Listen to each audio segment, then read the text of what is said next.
Okay, hello. Where the fuck am I? Oh yeah. Okay, so you may be wondering why the fuck I'm playing Outlast 1 and why the fuck I'm starting at this point. Basically, I wanted to give some extra final thought tomations. I've always liked giving my little final thoughts. I can't remember if it was David or the mysterious Chris that was a fan of our channel for like 2 years and then vanished without a trace. I hope he didn't die. I'm hoping, I know it may seem like, a bit of low self-esteem to say this, but I'm really hoping he just got sick of our channel. I hope nothing happened to him. But anyway, I can't remember which one of them it was, but someone said that they really liked my little final thoughts after a video and said that it reminded them of Jerry Springer.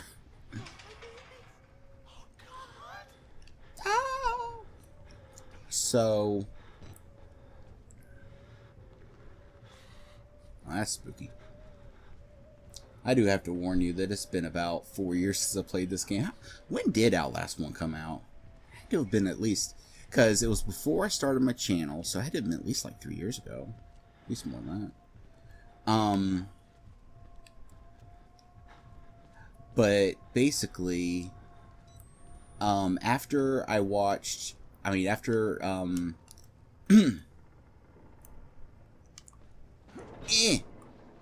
after I finished my video, I watched David. I watched him play through it, and I had been watching, like I think I finished the game within 3 sessions, I believe, because there was the first session and the second session when I was drinking, and then the final session when it was like middle of the night and I had to be quiet. I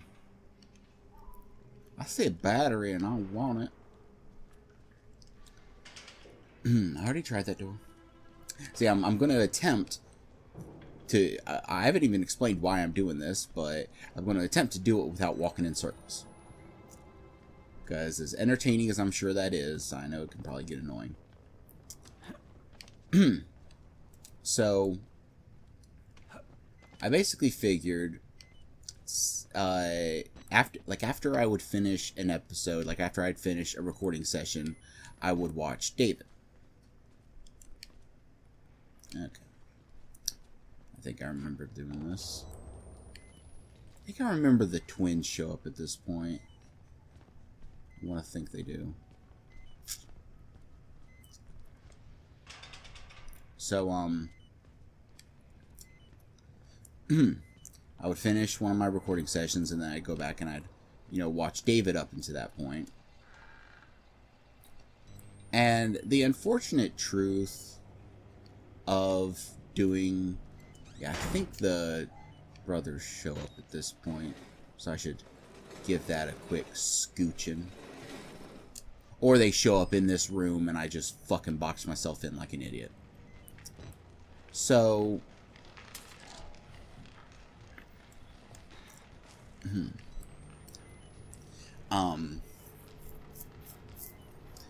the one problem with doing Let's Plays in this style, and why I enjoy doing co-commentary with David so much, is we can bounce our ideas off of each other instead of having to wait until the other person's video goes up and then respond to what they said.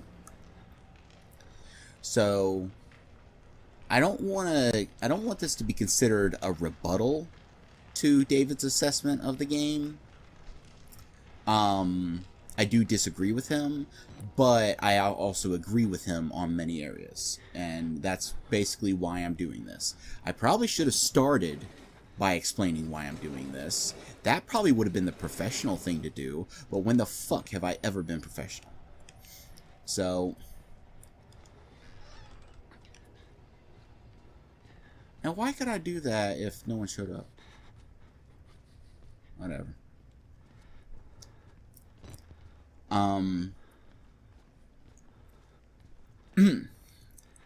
David's assessment was that he thought Outlast 1 and Whistleblower were better than Outlast 2. I don't think they are, but, and this is where it gets complicated, his reasons for why he thinks, hi, can I have this? Do you... Oh, fucking... Oh, God! Oh, dear Jesus, fuck! I didn't expect that to happen.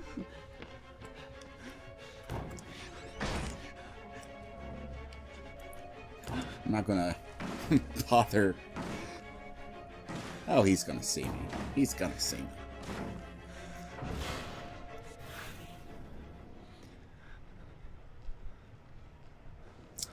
Anyway, as I was saying,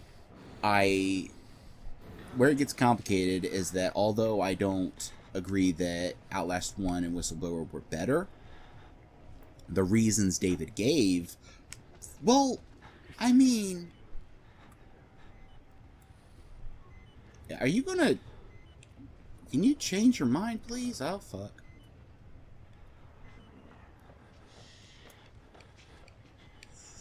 Excuse me?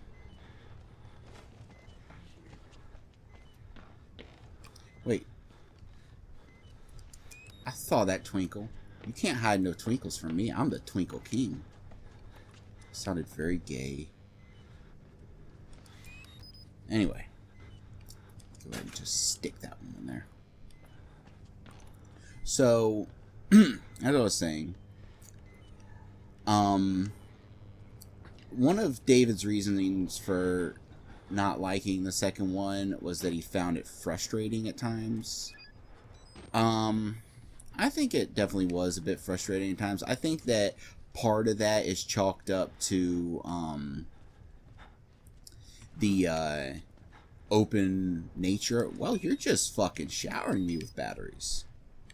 Yeah, I did say in one of my videos, I think I mentioned that it seems like it was easier to find those in the first game. Yeah. Well, Ryder, will you please come to my Halloween party? No one will show up, and I'm sad. So, yeah, I do think that a core reason why the second could be a bit more frustrating at times was because of how open it was. I think that finding your way around corridors is a lot easier than finding your way around like a big open area. But I personally, that's something that I actually see as a positive. I liked the opening area. Or, not opening area. I like the openings of the open, like the openation. I'm trying to use it as an adjective here. I don't know what the hell I'm saying. Can I just, yeah. Well, excuse me. Yeah, that works too.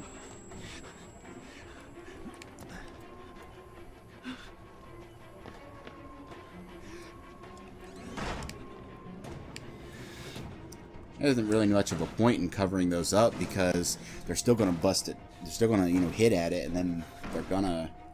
I don't think they can knock those down.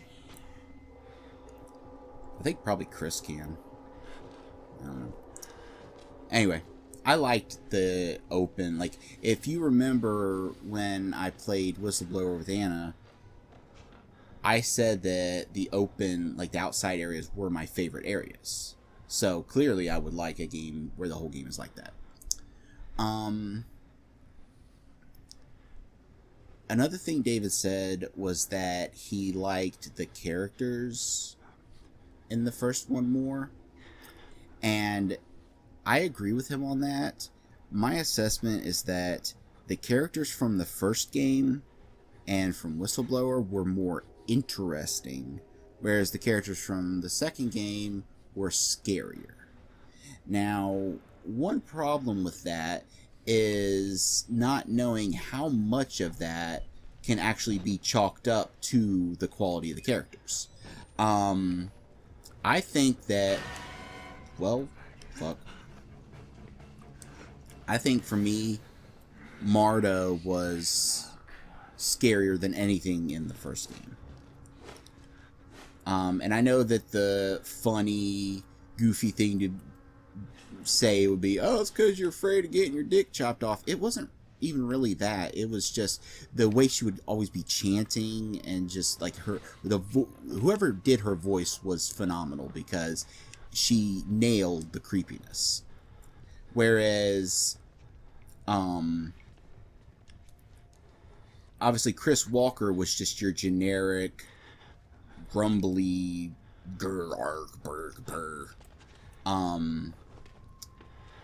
Traeger was interesting, but wasn't scary. And that's what it comes down to, is the difference between interesting and scary. He was definitely an interesting villain, but I don't think I ever really, in my first time playing through, and then in this, obviously David's played this a million times while trying to speedrun it, so he will know exactly where I am, so he'll know that I've already finished with Traeger. He wasn't scary in the least, as far as I'm concerned. Fuck. He wasn't scary. He was just interesting. He was a very well-written character, obviously. He actually reminded me a bit of Mark Hamill's Joker. If you don't know like what I mean by that, if you're having trouble kind of making that comparison, look up some video of Traeger talking. Try to find video, not of like a chase scene where he's like yelling, but more like when he's just kind of chatting you up before he cuts your fingers off. And then look up the scene from The Dark Knight where the Joker is explaining why he likes to use a knife instead of a gun. There's a lot of similarities in the inflections of their voice, I found. It's just something that kind of stood out to me. But anyway, definitely wasn't a scary character. The twins, again, very interesting characters. I don't think I've ever seen a horror game with dialogue as interesting and well written as the dialogue you get between the twins. Like, I just think that their dialogue is amazing. It's very succinct. And then to go further into like the DLC, the groom, his whole little backstory was kind of interesting and everything, but wasn't anything special. It was a pretty, you know, basic kind of story. Oh, he wants a wife, blah blah blah. And then I can't even remember the name of the other dude. He was probably the least interesting of anything in any video game ever. The guy that chases you around wanting to eat you. I can't even remember his fucking name. Whereas in the second game you had Marta, obviously, and I found her to be, obviously, like, it's on the flip side. She wasn't that interesting as a character because you didn't get to know her that much. That's the problem. And I will get into that. That's a big problem with Outlast 2, and I will get into that in a minute. And then Nick and Laird, I found their dialogue to be very amusing. I like those guys. So that's really what it comes down to is, yeah, the characters in the first game were more interesting, but I felt far more fear with the characters in the second game. Obviously, I can't make any proof from my playthrough of the first game since I didn't record it, but obviously I don't have it up anymore, but I can always upload it again. My playthrough of the second game. Now, where the fuck am I going? Don't I gotta go downstairs and find that thing that fell? Doesn't it end up in like a washroom somewhere? I seem to want to think that.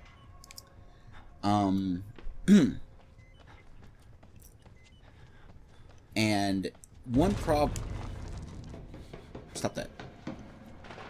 One problem when looking at which game is scarier is the question of how much of that can be chalked up to the quality and the fear of the characters, and how much is just the fact that it's their second game. And Red Barrels obviously would have, you know, you would hope with any, not just video games, with any form of art, you would hope that your subsequent entries are better. You'd hope that you improved.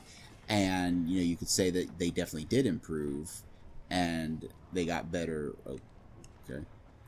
They got better at making the game scary. With the first game, now, I'm going to say, obviously, I haven't been doing this myself, and that's because I'm using a controller. And I find that making quick movements on a controller is fucking impossible. But with the first game, it was very easy to just run. Okay, third floor access. Emerged. And this is the reason why I'm playing this right now, is because I wanted to refresh my memory before I made this video, because I didn't want to go talking out my ass.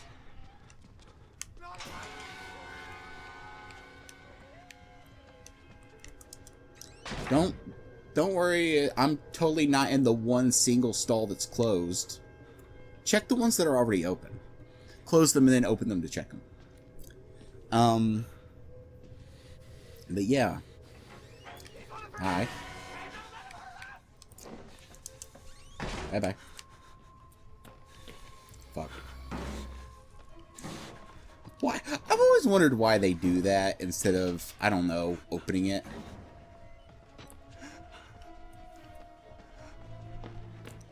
Anyway.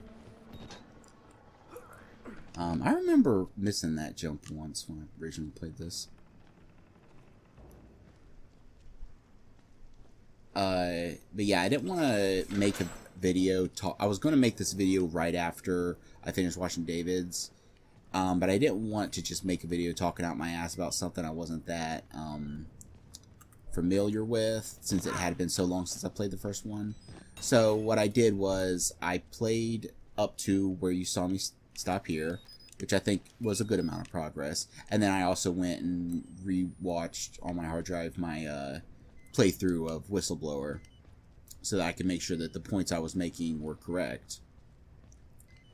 Another thing it comes down to is the setting, and this is definitely a personal opinion kind of thing, but I found the setting of Outlast 1 to be overdone. Inmates have taken over the asylum. It's done to death. Now, to be fair, Outlast is probably one of the best examples of it. Of any game that's ever done this trope, of anything, you know, including like movies and stuff, Outlast 1 and Whistleblower was probably the best example. But at the end of the day, I still found,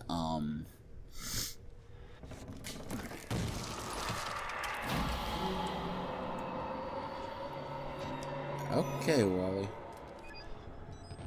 He just slip sliding around. That's what he's doing. So anyway,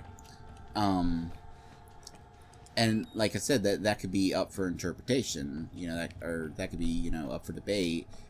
It could easily be that someone else, or even David, liked this setting way more.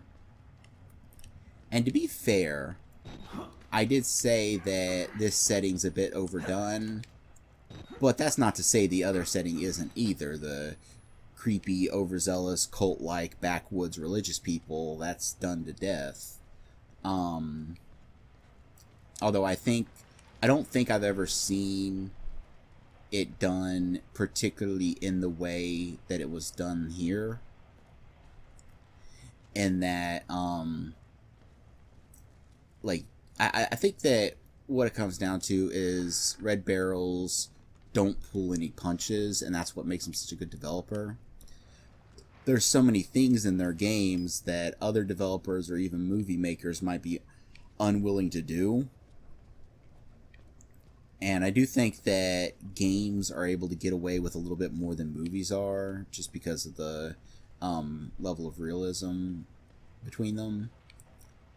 And, you know, they're, even as games become more realistic, there's still a stigma behind them of, you know, there's, to this day, there's people that could see a game like this and still think that games are just children's toys. My controller's messed up. I mean, it's not that bad, but there's like one little... See, it's so little that it's hard to even find, but there's a little dead zone on it, a little angle on the analog stick where it doesn't want to count it as pushing all the way. But anyway,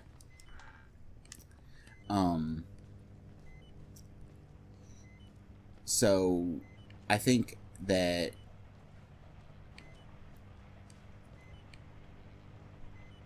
that was weird.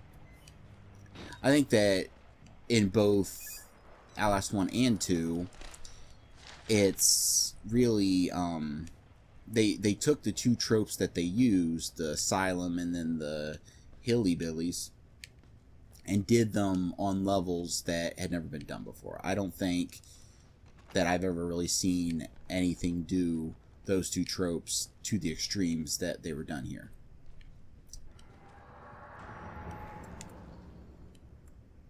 ¿Qué pasa contigo? Hello? Hello? Don't I lose my camera soon? I seem to think that that's coming up soon. But yeah,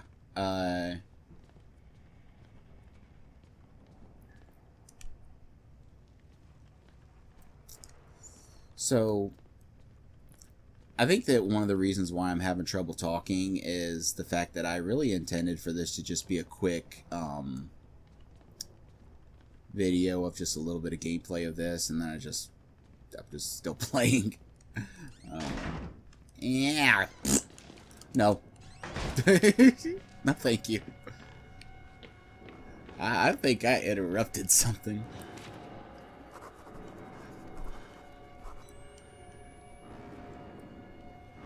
Okay, I thought that was an opening. Excuse me.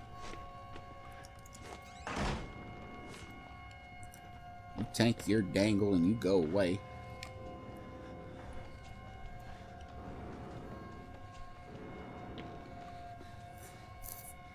So anyway. Where the hell am I going? Well, shit.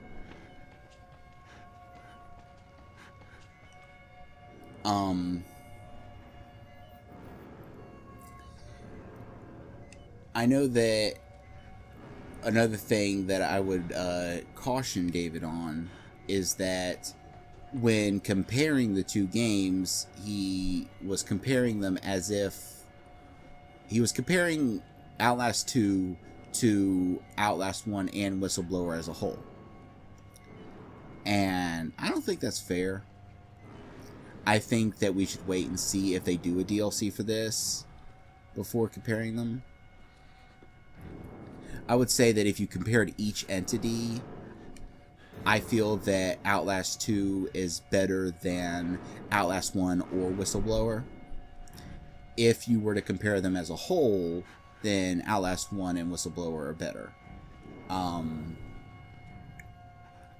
So I think it definitely would be fair to wait and just see like what they do with it.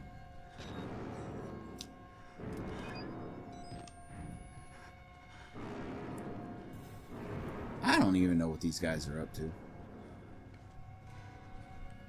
Also, I will say that I think that the AI in the first game probably wasn't as good.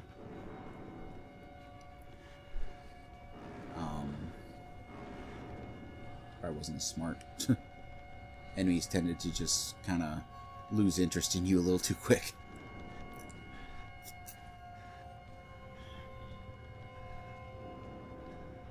Am I supposed to get my way into the room they were in? I guess they've done wandered off.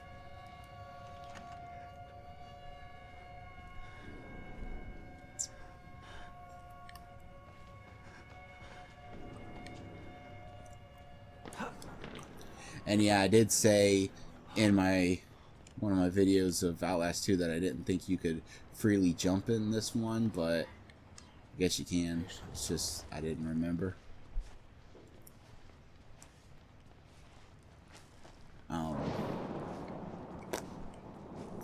But yeah, I found Outlast 2 to be a scarier experience as a whole. I felt more uneasy during it. Okay, I'm gonna punch someone. Let's try that again. Not that it fucking matters, because I'm still gonna fall, but this time I'm gonna lose my camera. Pretty sure this is the jump where you lose it. And it slips through a crack down there.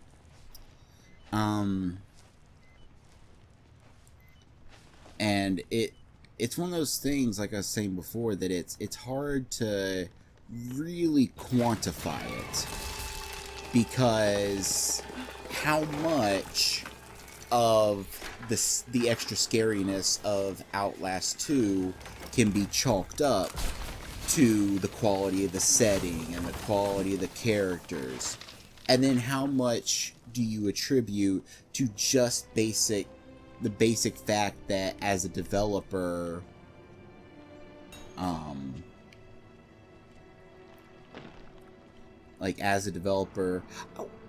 wonder something. I know that you have to get your camera so that you can go up there into the darkness, but they probably would have put safeguards for this, but I wonder if, like, you memorize the exact amount of steps to get to where you need to go, if you could just proceed through the game without the camera.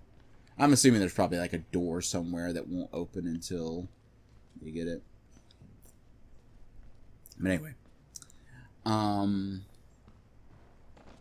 Okay, David, you want a challenge? You want a fucking challenge, motherfucker? How about an Outlast 1 no camera run? But anyway, that's really a difficult thing to question, because yeah, they definitely did get better at designing their games. You can even see that between Outlast 1 and Whistleblower. So it's almost as if you could say that if the two games were reversed, if Outlast 1 had been the creepy backwoods rednecks, and then Outlast 2 had been the asylum, maybe Outlast 2 would have been scarier. That's definitely possible. It is possible that every single ounce of extra fear is simply them having gotten better at making scary games. But I want to think it's not. I want to think that... God, I remember when I first played this, I was such an idiot. I think that David did the same thing too. After you get the camera and you come running back here, I ran a circle around this and then probably died about 10 times because I didn't look up. But,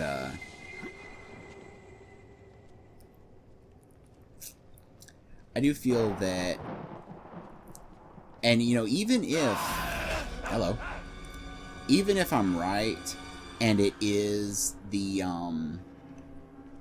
characters that made the second game scarier for me, you could even chalk that up to them having improved as developers, because they will have, you know, been able to better time the dialogues and better come up with the right kind of creepy things to say. And yeah, it's definitely and like I said that before when I started this, there's a dude right there, isn't there? And then I gotta run. Yeah. But so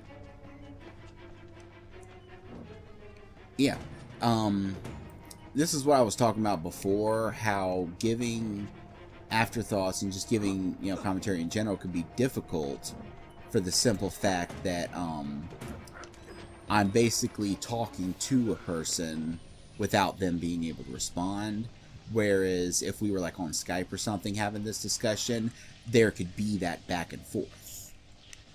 That would make things a lot better. And obviously what I can do is once I put this up in one of his videos for something either for, you know, just something random he plays later, or maybe like if he's doing a video of him speed running Outlast 2, and he can, you know, give replies to my thoughts.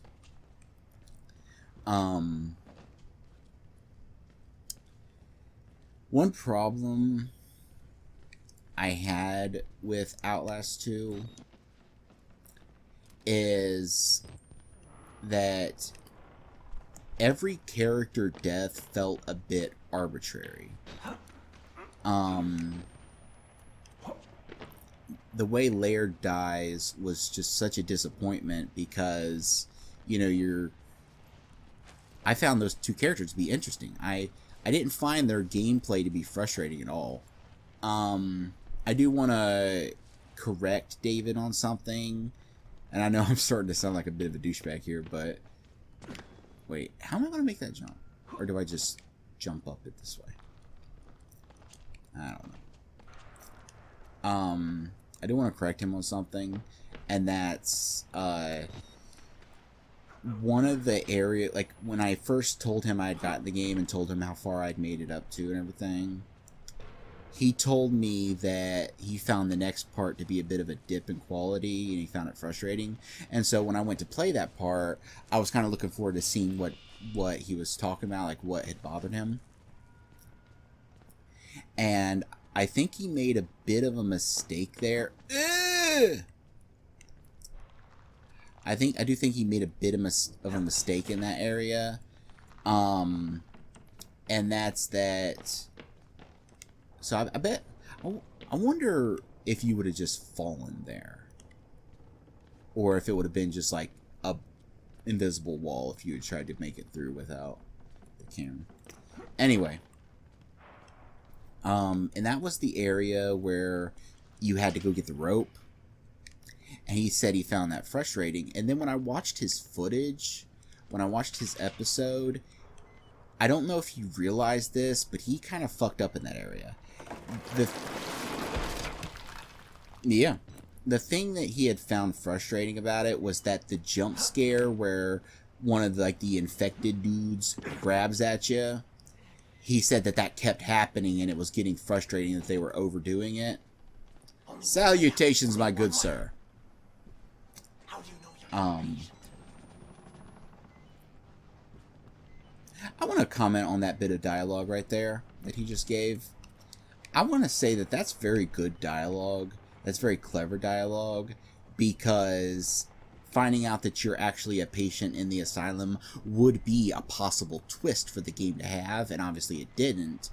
But I like that they put that there just to sow that doubt in your mind. People might not know this. I know David does, but someone else watching might not know. I'm actually a very... What's the opposite of a fan? Anti-fan?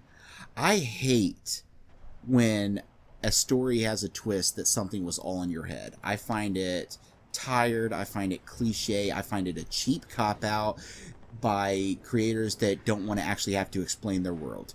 And the problem with that is when you have supernatural elements in your story, you have to actually, kind of explain it. You have to kind of explain, what ghosts are like in this world, because, anytime you create a story with supernatural elements, you're kind of free. A lot of people don't realize this, but you're kind of free.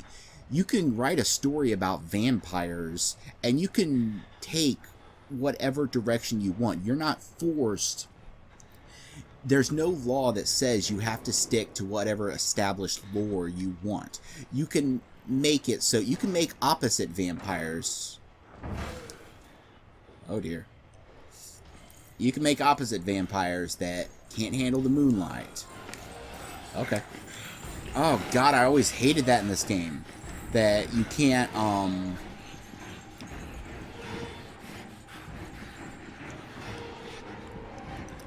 Fuck, I thought there was a vent.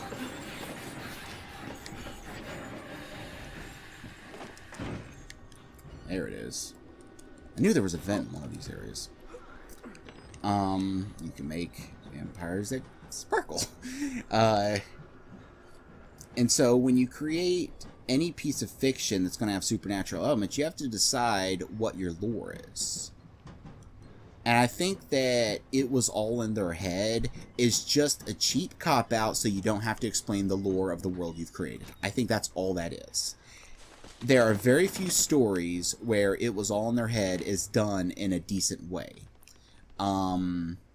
Jacob's Ladder would be obviously an example of it being done in a decent way. But, you know, so so I think that, I know this is a big tangent I've went off on here, but I think that, you know, if a game does take that direction, it's disappointing for me, but causing you to doubt it, causing you to maybe think it might take that direction, and cause you to wonder what is real, I do enjoy that. But anyway, I know I was talking about something before all that crap about head persons went, but yeah.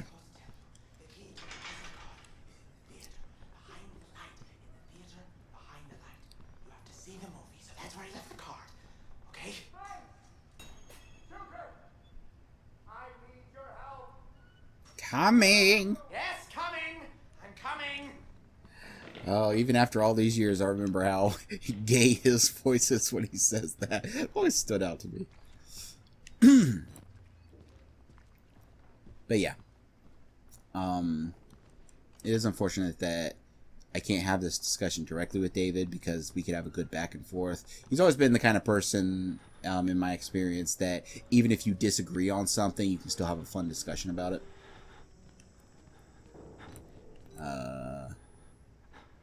Hello. Oh yeah, I remember when me and Anna played, we thought that guy looked weird. I thought he looked like Jack Nicholson, and she thought he looked like Agent Smith. So since I can't really think of anything else to say, I think I'll probably end it here. I didn't intend on actually fully playing this on video. I just intended, because like I said, I had been playing a bit of it, just kind of refresh my memory on it. But that is my assessment, that I personally, and as a whole, I enjoyed Outlast 2 more. And I think what I was talking about when I got interrupted by that guy was, I was talking about, hello, how you doing, feller? But I want to hear the Moonlit Sonata. Please go back and play the Moonlit Sonata. Play it with your fun butt cheeks. And he just disappeared into a chair. Okay. Anyway. I think what I might have been talking about was the deaths. How disappointing they are. They just sort of came out of nowhere. When Laird died, I was certain, beyond certain, that he was going to come back.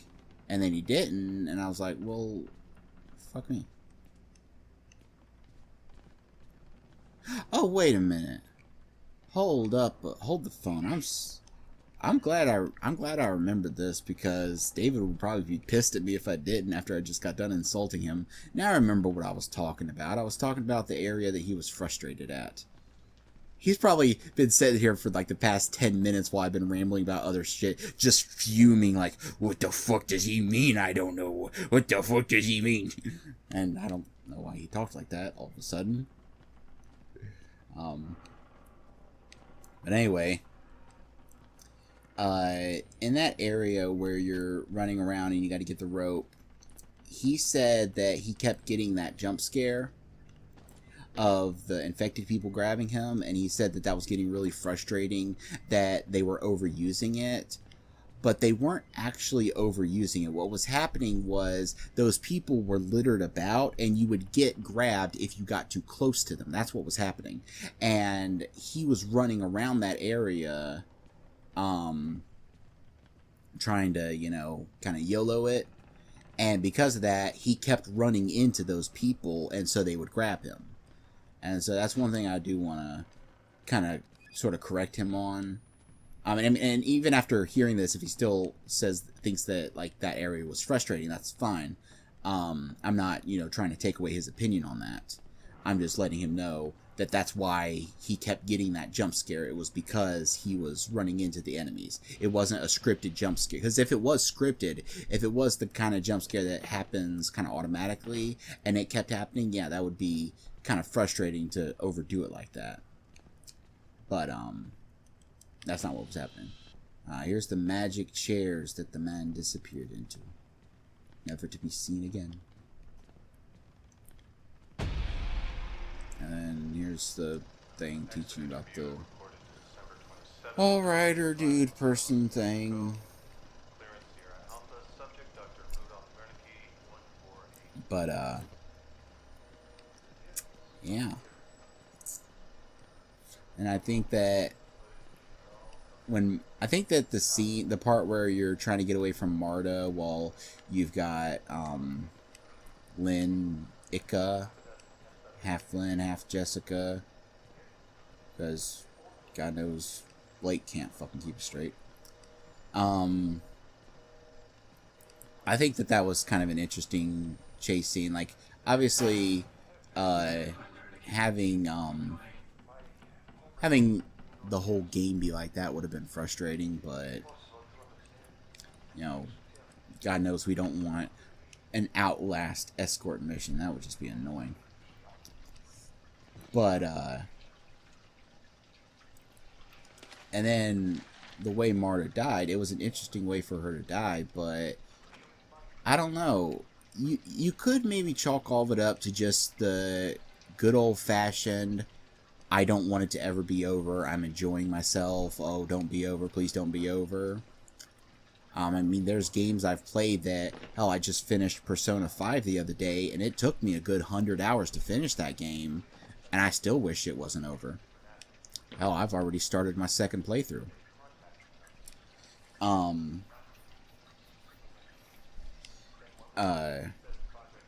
But I do feel that the way Papa Noth died, you never even got a chase scene with him. Not one single fucking chase sequence with Papa Noth. What the fuck? Now maybe it's because big old Chubbs probably couldn't do much chasing, but I'm sure, but fuck, if Chris Walker could chase you around, I'm sure they could have come up with some way to do a sequence with him, and they didn't. And that's very disappointing. I feel in a lot of ways like maybe they ran out of time, because I do believe the game did get delayed once. And I think maybe it was one of those situations where they got a ways into development. Maybe they decided to take the game in a different direction and had to kind of start from scratch or something. But the game felt unfinished in a lot of ways. Which is a funny thing to say when I'm trying to... When I'm trying to contest that I liked it more than the first game. I would actually almost even concede that I liked the first game enough that I liked them equally. And I haven't even got into, you know, some of the other reasons why I like the second game. I am biased when it comes to that. I will freely admit that. Anyone who knows me, and I even talked about it in a previous video, I like when things change on you. I find that that's a horror trope that entertains me, freaks me out, gives me fear. I like the idea of not knowing your surroundings, and I don't think I got into why I like it. Anything you go up against in a horror movie, whether it's supernatural or not, you usually know that what's around you is what's around you. Even if you're in like a nightmare, usually your surroundings are your surroundings. No matter what evil thing you're trying to get away from. So for them to change that on you, I find to be extremely interesting. To not know where you are. And one thing I've always really wished a game would do that no game's ever done is to have your surroundings change like that, but still have sort of rules behind it. There's a scene in the second Grave Encounters where they come across the main dude, and he's got like this map that he's made, and like it's got all these like pieces folded off of it and everything, and you can tell that he's been mapping out, you know, what goes on. And he even says that even though things change, there seems to be some set rules. And I've always...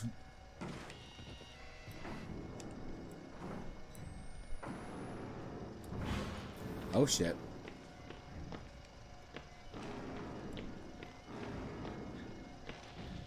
Oh wait a minute, where was I supposed to go?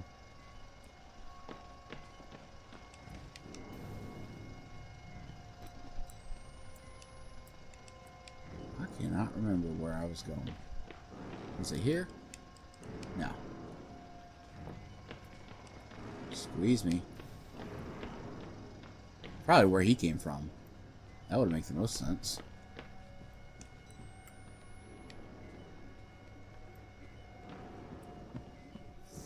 Anyway. Oh yeah, because I needed this key to get up here. Hi. How you doing, buddy? You doing good? Your brother coming? He was over there. You got like a message you want me to get to him or something? I'm gonna be going. So, and I've always wanted a game to have, like I said, the unfortunate truth is that most people don't find that horror trope to be all that scary. It's the reaction, like, and I could say that this is probably just because I didn't do it that well, because I'm not, you know, that amazing of a developer or anything, but when I did my custom story and I had that part where the hallways were changing at the beginning, my goal was to make people start freaking out and not know what was going on, when unfortunately the reaction in most cases was just, oh, the hallway's different. And, you know, that's fine.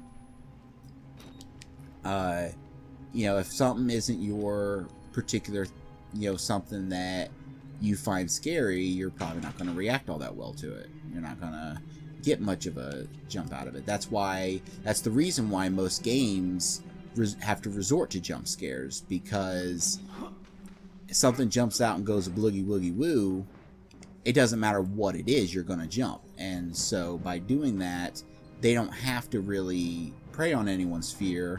They have to prey on people's reactions to being startled. And it's that simple. No, I don't... Can you...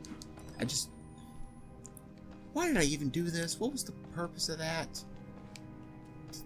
What the hell was the... Whatever. Whatever.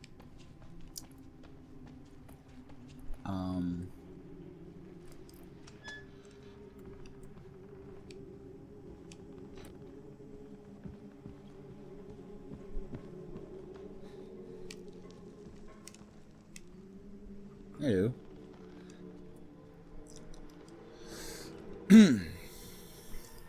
But, so, not just in my custom story, but in any other, you know, horror games, the idea of things changing around you is never a central theme. It's always window dressing. Even in something like Layers of Fear, where it happens all the time, it's still just window dressing to give them... Hell, you could even say, not to insult the developers of Layers of Fear, because it's one of the finest horror games I've ever played, but you could even say that things changing around you is nothing but an easy method for them to move you, to kind of funnel you from scare to scare.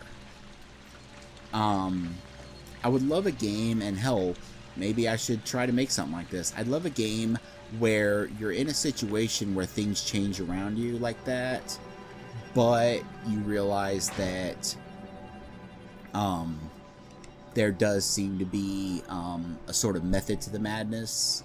And so you're actually encouraged to attempt to map things out and attempt to figure out what leads to what. And part of the gameplay would actually be you physically in the game having to map things out and having to make notes that, okay, it seems like this door often leads to this, but sometimes leads to this, and stuff like that.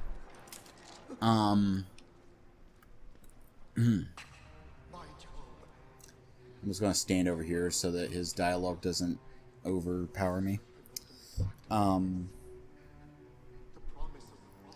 And so because I enjoy that, the fact that Outlast 2 kept doing it was a plus for me.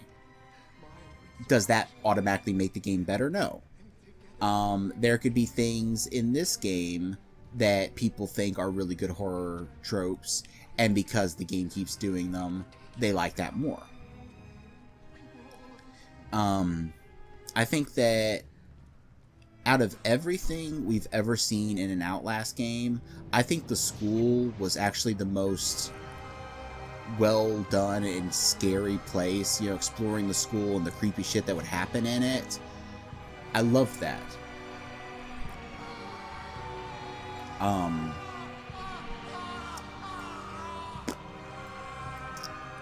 I really did like the school, and I found that in a lot of ways the school was just, it was terrifying.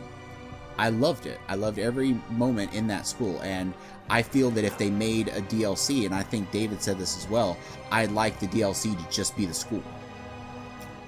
I commented on something in one of my videos. I don't think I articulated it that well. I basically was saying, oh, fuck. I was basically saying that,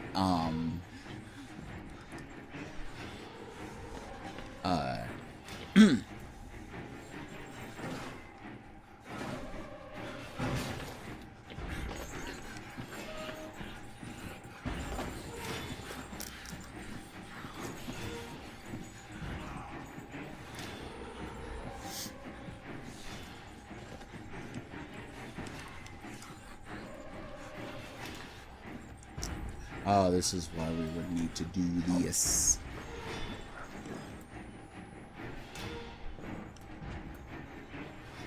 Nana boo boo. I was saying that I wonder if they ever actually built the school. And I think that when I said that, I actually made it sound like I was saying if it was like based on a real school or something.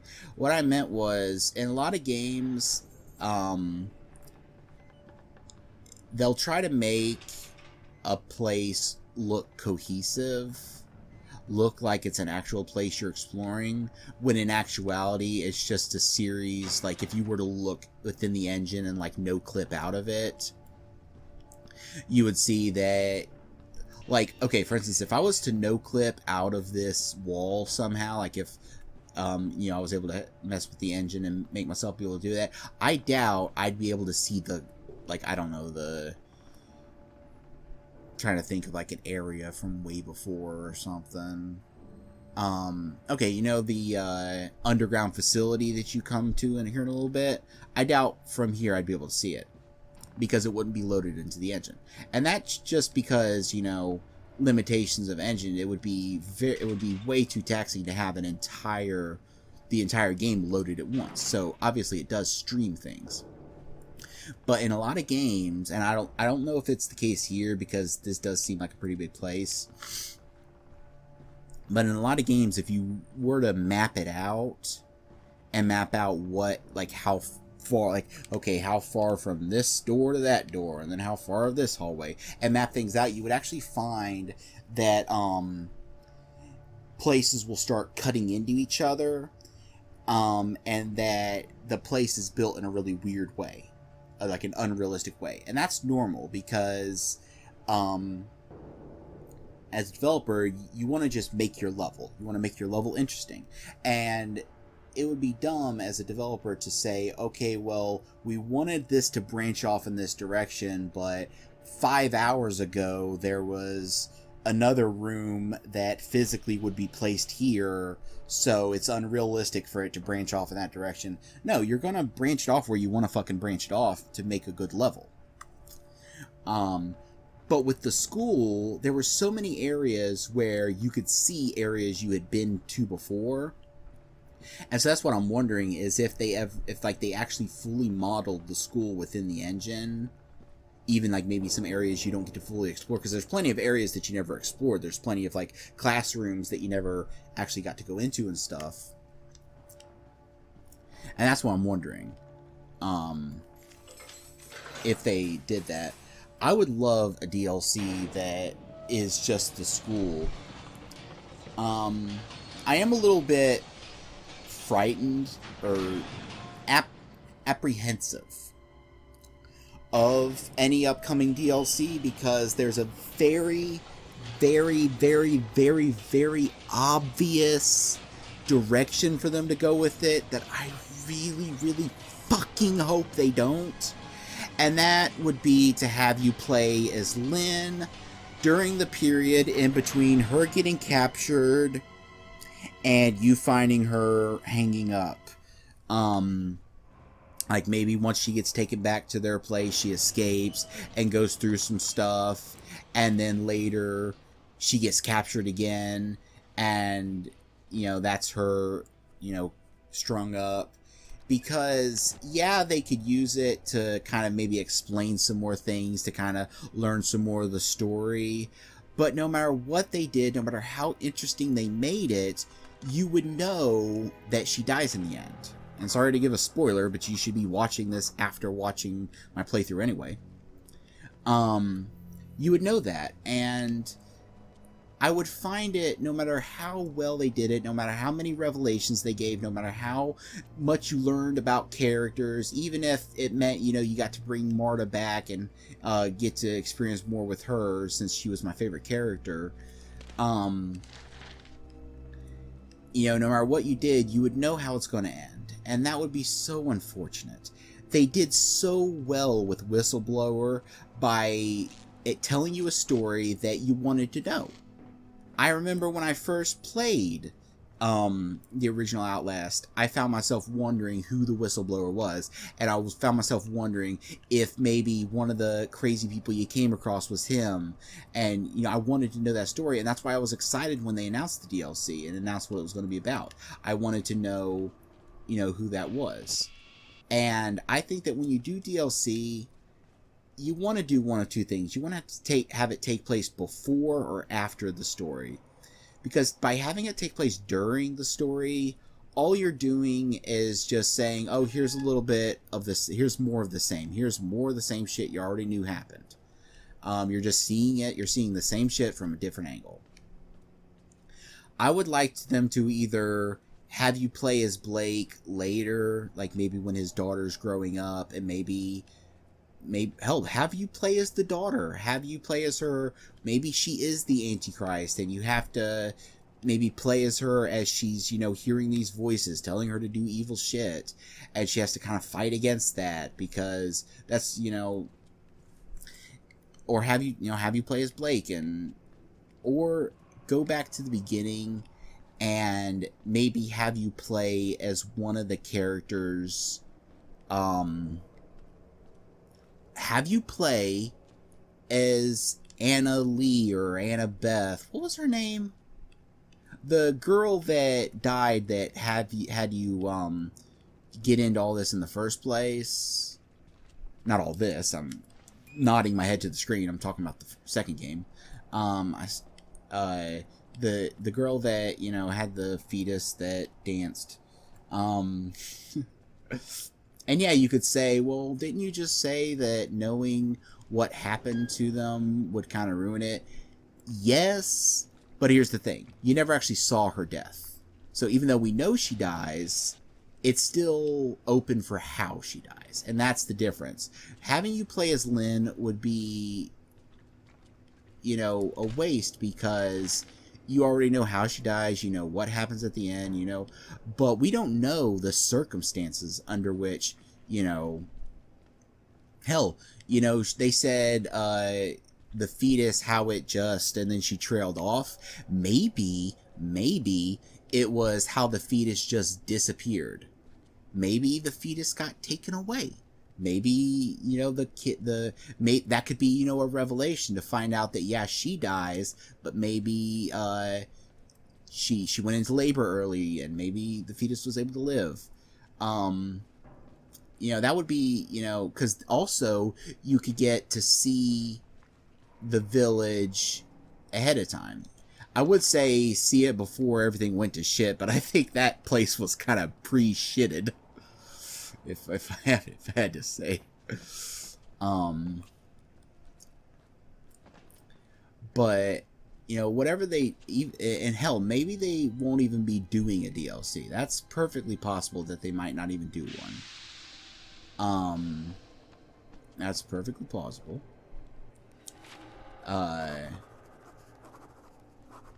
Yeah, I find it funny that some people that have Let's Played this keep going on about how they don't think that there's supernatural elements. They think it's all in your head. And I won't name names, but some of them seem to almost be pushing it a little too hard. Almost as if they're annoyed to admit the possibility of a god or something. I don't know. Because, like I said, I won't name names, but some people have gotten what I like to call the hipster tone. It's a very, it's a tone people get when they're being condescending about the way they're talking, where you can basically just, you could see, you know, you could just feel the horn-rimmed glasses and patchouli oil forming on them as they're speaking. You can, like, as they speak, you can smell on their breath the scent of things you've probably never heard of. But anyway, I find it a little weird that some people are just so unwilling to accept that there might be supernatural elements to Outlast 2. When it's like, did you forget about the Wall Rider? Did you? I don't think you remember that this had supernatural elements too. But anyway, as I was saying, I feel that I really hope that that's not the direction they take with a potential DLC. But there's a very good chance, unfortunately, that they will. It is kind of the obvious direction to go with it. And who knows, you know, Red Barrels is a good developer. Oh shit. They are a good developer. If anyone could take something that cliche, something that obvious, and still maybe create something interesting with it, it would be them. Now, I said before that one thing that bothered me about Outlast 2 is how the deaths felt kind of arbitrary. I would actually say that I feel the same way about this one as well. We encountered Chris all of 4 times, and we never really got to get to know him that well. There was plenty that you learned through notes, but I felt that you didn't get to interact with him on a level that you should have. You never got that level of intimacy that you got with Traeger. And you could say maybe it's because Chris doesn't really talk as fluently as Traeger, but I think that they could have done some interesting things with it.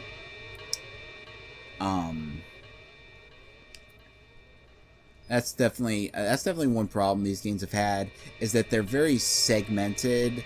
Like, you rarely ever see any of the characters interact in any way. It's always, okay, this is going to be a Chris Walker segment. Okay, this is going to be a Traeger segment.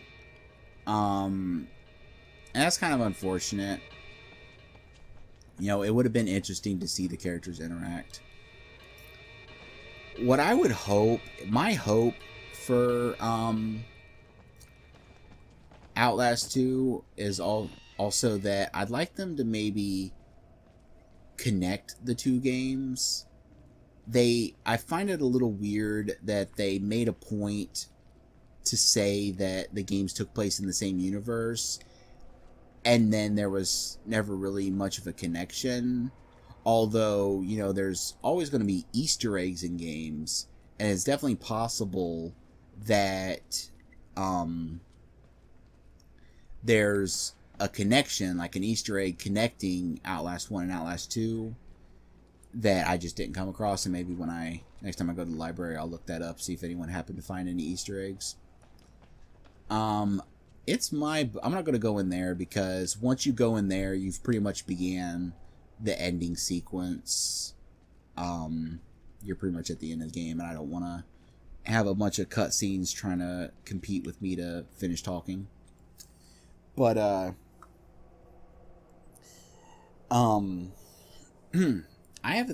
I believe that one possibility for the connection is that maybe, Outlast 2 is a prequel. And the reason I say that is maybe the demon, the creature, whatever the fuck it is that priest became, with Mr. Hands, always doing this.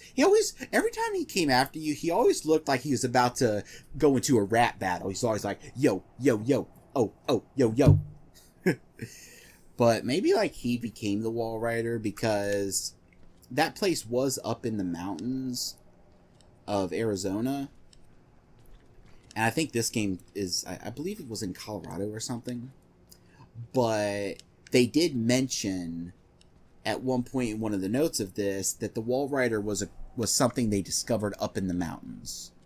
So there's a possibility. There's a possible connection there. That's a tongue. I say, is that a tongue? That's either a tongue or like a lung. It's a tongue or a lung. A lung, a tongue, tongue. But anyway, whatever. That could be a possible connection. I would like for whatever DLC they do to maybe connect them. Like, maybe like one like awesomely epic thing would be for you to, like, whoever you're playing as, they're going crazy, and then when they finally get, you know, back to civilization or whatever, they're like, we need to get you help. And then you're in a truck or something, they're driving, and they're like, don't worry, the doctors at this place are the best in the business. They'll be, if anyone can help you, it's them. And then you pull around a corner and you're at it, massive ass. Can't even fucking say it. You're at the massive ass asylum. Massive ass asylum.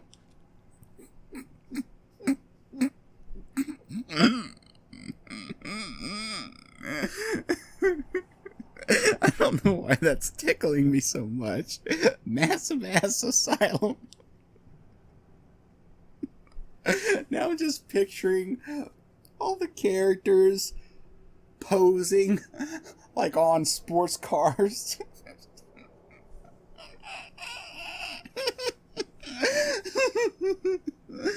Oh boy. Anyway, I'm gonna stop this because I've been doing this for like an hour. I just wanted to kind of play a bit of this since I had it going. The only reason I really played, other than to just refresh my memory, is, like I said, I had to get the Trinity version to get Outlast 2 since I didn't have any way to buy it, like, digitally. And it came with the first game, so figured might as well fucking play it. But, yeah. At the end of the day, that's my general thoughts. I look forward to seeing what David has to say in response, and then, hell, maybe I may make yet another video. Maybe I'll make one of me playing Whistleblower or something where I respond to some of what he says. Now, I imagine he's gonna find shit to say just to get me to play it. But I do, as a whole, as an entire whole package, I enjoyed Outlast 2 more. Some of my reasons can be chalked up to personal bias of things that I enjoy in horror games. And then a lot of my enjoyment from feeling that it was a scarier game overall can be chalked up to the developers having improved naturally. That's what I feel. Yeah. Thanks for watching.